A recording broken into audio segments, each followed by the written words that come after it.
ओम गणेश, हर हर महादेव, जय सियाराम, जय हनुमान। रविवार 5 मई रवि प्रदोष, और यह बहुत अच्छा योग एक हो रहा है। स्पेशली खास करके उस दिन वैद्युति नामक योग भी है। रवि अर्थात सूर्यवार युक्त, रविवार युक्त जब प्रदोष हो तो उसे रवि प्रदोष कहा जाता है। अब उस दिन विशेषता क्या है, क्या कर सकते हैं, क्या नहीं, वो आज इस विषय और वीडियो में मैं आपको श्रवण करवाऊंगा। अगर आपको यह विषय वीडियो पसंद आए तो लाइक कीजिएगा, शेयर कीजिएगा, चैनल पर नए हो तो सब्सक्राइब करके घंटी का चिन्ह दबाइएगा। तो चलिए शुरू करते हैं। 5 मई रविवार प्रदोष, जिसे रवि प्रदोष कहा जाता है, और इस बार वह है अर्थात इस रवि प्रदोष में आप क्या कर सकते हो। तो जो नित्य प्रदोष का व्रत करते हैं वो एज इट इज अपने जो नियम नीति या शास्त्रों के अनुसार जो व्रत आदि होता है उसी प्रकार से कीजिएगा। किंतु अगर विशेष रूप से आप इस रवि प्रदोष में व्रत या कोई भी पूजा पाठ आदि करना चाहते हो तो वो कैसे करें।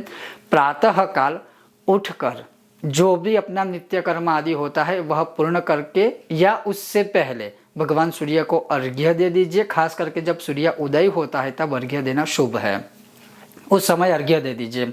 अर्घ्य देने के पश्चात आदित्य हृदय स्तोत्र के 3 पाठ कीजिए, या फिर सूर्याष्टकम के 1 पाठ कर सकते हो, या फिर श्री सूर्य स्तवराज का भी 1 पाठ आप कर सकते हो, या फिर भगवान सूर्य के जो 12 नाम है वो भगवान को नमस्कार करके उनके भी पाठ आदि आप कर सकते हो। उसके पश्चात उस दिन अर्थात रविवार को अगर आप जो प्रदोष करते हो वो न करके केवल इस व्रत को करना चाहते हो, अर्थात 5 मई के रविवार युक्त प्रदोष का एक ही दिन एक ही बार अगर आप यह व्रत करना चाहते हो तो 2 प्रकार से कर सकते हो। एक प्रकार ये है कि पूरे दिन भूखा रहकर अर्थात सिर्फ फलाहार, फलों का आहार करके भी आप पूरा दिन निकाल सकते हो, और सायंकाल में या पूरे दिन जितना भी हो सके भगवान शिव का, भगवान सूर्य का जुड़े हुए कोई भी स्तोत्र या मंत्र की आराधना आप कर सकते हो। क्यों, वो आगे मैं आपको बताऊंगा। इसके अलावा दूसरा नियम है बिना नमक वाले खाने का खाना, अर्थात नमक बिना पूरा दिन खाना खाए। दूसरे दिन आप जैसे ही नॉर्मल खाना खाते हो, क्योंकि इसमें पारण विधि आदि की कोई विशेषता नहीं है, यह एक दिन साध्य प्रदोष की बात कर रहा हूँ उसमें।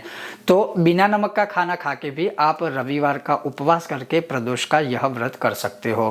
तो दूसरी चीज़ ये है कि अब इस प्रदोष व्रत में विशेष रूप से क्या करें। तो जैसे प्रातःकाल भगवान सूर्य को अर्घ्य दे, फिर मैंने आपको जो भी स्तोत्र आदि बताए वो कर सकते हैं, फिर अपनी जो नित्य पूजा पाठ आदि है वह कर लीजिए। अब ध्यान से श्रवण कीजिए।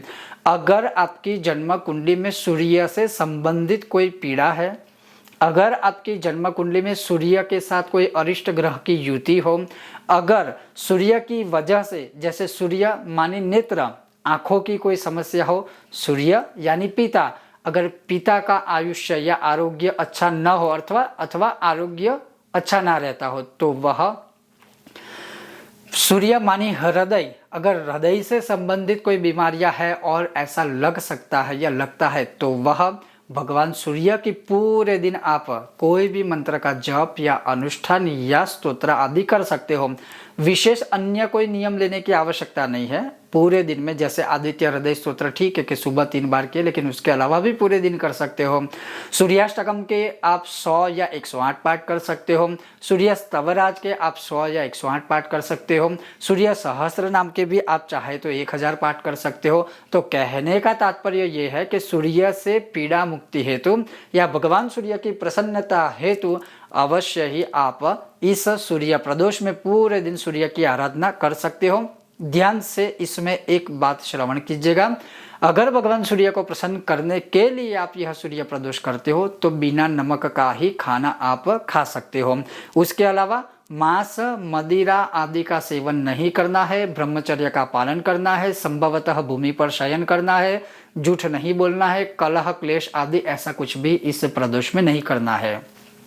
उसके बाद प्रदोष मतलब जो पर दोष, सभी दोषों से जो ऊपर है, सभी दोषों से पर है, जो सभी दोषों का विनाश करते हैं, वह है प्रदोष।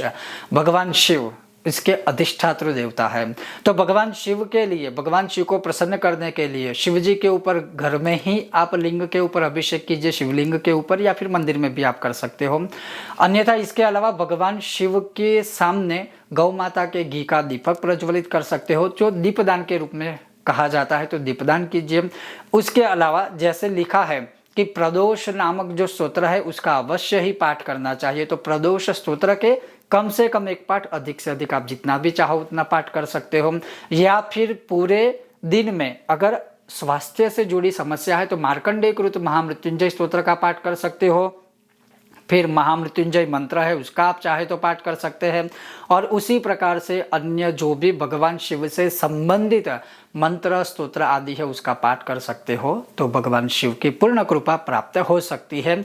और इसी प्रकार से जो सायं काल, प्रदोष काल में मुख्यतः जो एक समय होता है सबसे अधिक श्रेष्ठ उत्तम भगवान को खुश करने का, प्रसन्न करने का, वो है सायं संध्या काल का। संध्या काल से लेकर रात्रि के 11-12 बजे तक का समय यह मुख्य रूप से उत्तम माना गया है।